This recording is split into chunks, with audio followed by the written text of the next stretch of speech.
चौथ व्रत कथा।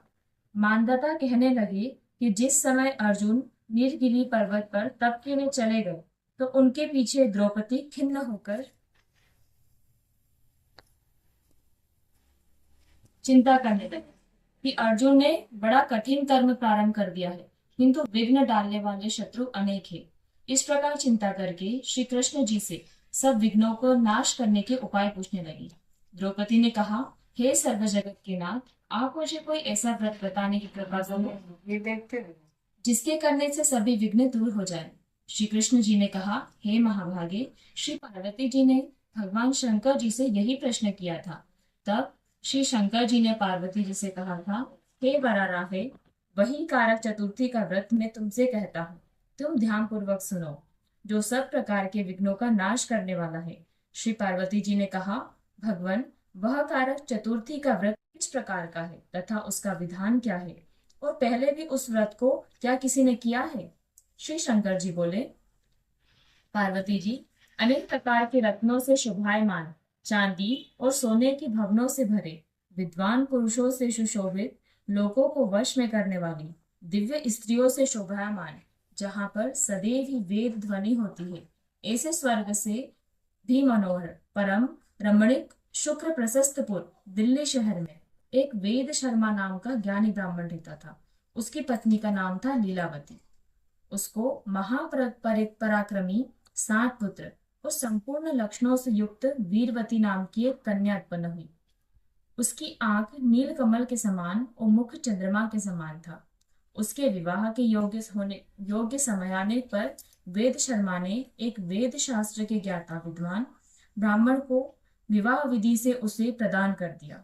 इसके पश्चात वीरवती ने अपने भाइयों की स्त्री, मतलब जो उनकी भुजाइयां थी, उनके समेत गौरी का व्रत किया।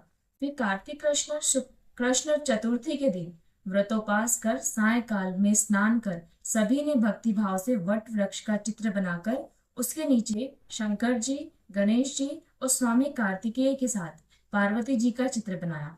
ओम नमः शिवाय इस मंत्र से गंध, पुष्प, अक्षादि से गौरी का पूजन किया।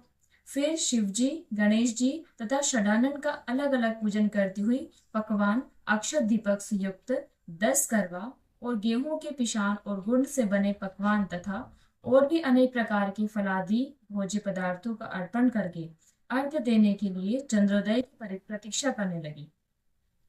इसी बीच वह वीरवती बाला भूख प्यास की पीड़ा से मूर्छित होकर पृथ्वी पर गिर पड़ी। तब उसके सब भाई बांधव रुदन करने लगे। फिर वीरवती का मुख धोकर पंखे से हवा करके उसको ठासस बांधने लगे कि अब चंद्रमा उदय होने ही वाला है। उसका भाई चिंता युक्त होकर एक महान वट वृक्ष पर चढ़ गया। बहन के प्रेम से दुखी भाई ने जलती हुई लुकारी लेकर चंद्रमा के उदय होने का बहाना कर दिखाया। उसने चंद्रमा का उदय जानकर दुख का त्याग करके विधि विधान से अर्घ्य देकर भोजन कर लिया। इस प्रकार व्रत के दूषित हो जाने के कारण उसका पति मर गया। तब वीरवती ने अपने पति को मरा देखकर पुनः शिव जी का पूजन 1 वर्ष तक निराहार व्रत करके किया। वर्ष के समाप्त होने पर करक चतुर्थी का व्रत उसकी भुजाइयों ने किया। वीरवती ने भी पूर्वोत्तर विधान से व्रत किया। जब उस दिन देव कन्याओं के साथ इंद्राणी वहां करक चतुर्थी का व्रत करने के लिए स्वयं स्वर्ग से वीरवती के पास आई,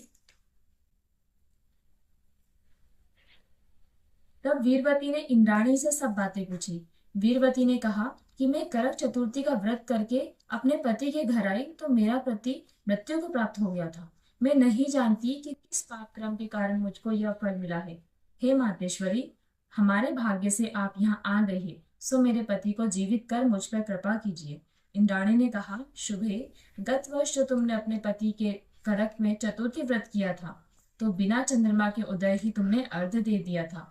इससे व्रत दूषित हो गया और तुम्हारा पति मृत्यु को प्राप्त हो गया। अब तुम यत्न के साथ इस करक चतुर्थी का व्रत करो।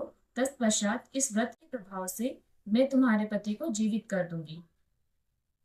श्री कृष्ण जी कहने लगे, हे द्रौपदी, इंद्राणी के वचन सुनकर वीरवती ने विधान पूर्वक व्रत किया।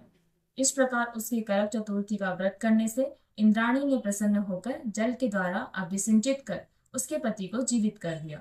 वह देवता के समान हो गया। इसके पश्चात वीरवती अपने पति के साथ घर आकर आनंद से रहने लगी। वीरवती के व्रत के प्रभाव से उसका पति धन धान्य पुत्र तथा आयु को प्राप्त हुआ, इसलिए तुम भी इस व्रत को यत्न पूर्वक करो। सूत जी कहने लगे, हे ऋषियों, इस प्रकार श्री कृष्ण जी के वचन को सुनकर द्रौपदी ने इस करवा चौथ व्रत को किया, जिसके प्रभाव से पांडवों ने संग्राम में कौरवों को जीतकर अतुल्य राज्य को प्राप्त किया, जिससे उनका सब दुख जाता रहा। इति श्री वामन पुराणांतर्गत करक चतुर्थी करवा चौथ व्रत कथा समाप्त। आरती भी हो नहीं तो आरती करें।